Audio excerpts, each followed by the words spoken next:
નવનીતભાઈ ડાયાભાઈ બાલદિયા કોળી, ગામ બગદાણા.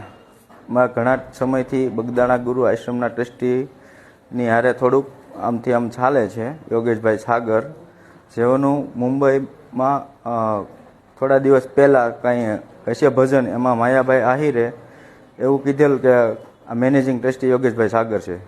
તો અત્યારે હાલમાં કોઈ બગદાણા ગુરુ આશ્રમની અંદર મેનેજિંગ ટ્રસ્ટી નથી. તો મેં આતાને વાત કરી કે આતા આ રીતનું છે કે બગદાણા મેનેજિંગ ટ્રસ્ટી કોઈ છે નહીં. તો આતાએ કીધું કે હું તમને એની માફી ઓલી કરી અને રીલ્સ મોકલી દઉં છું. તો મેં કોઈ એવું એને કીધું નહોતું આતાને તમે મને મોકલે, પણ મને આતાએ મોકલી એટલે મેં મારા જાયભાઈઓને મોકલી. પછી બીજા દિવસે એમના દીકરાનો જયરાજભાઈનો ફોન આવ્યો મારામાં કે તું ક્યાં છો ને તને મળવાનું છે. તો મેં કીધું હું બગદાણા છું, આશ્રમે છું, ગમે ત્યારે આવો ત્યારે મળશું. પછી પાછા મારા એક બીજા મિત્ર છે રામભાઈ વાળાકરી, તો એમને મળ્યા. એટલે એમનામાં ફોન આવ્યો કે ભાઈ આ કોણ છે ને શું છે. તો રામભાઈ કીધું કે જાયભાઈ છે, એવું કાંઈ છે નહીં. એનું બધું મને બોલાવ્યો, વાતચીત કરી, તો એવું કાંઈ હતું નહીં. પછી આ લોકો રાતે આવ્યા છે ને મારું ટ્રેક્ટર ઊભું રાખ્યું.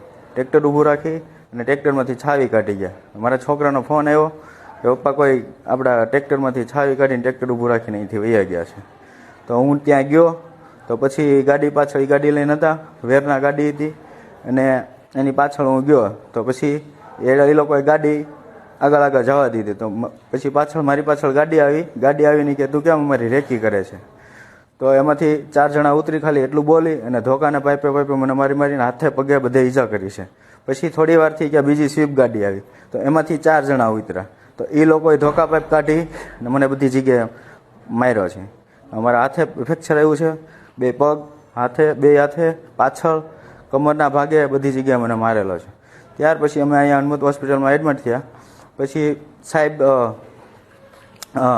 બગદાણા પોલીસ સ્ટેશનમાંથી અમે અહીંયા આવ્યા હતા લખવા, એટલે એમાં ફરિયાદ આપી છે.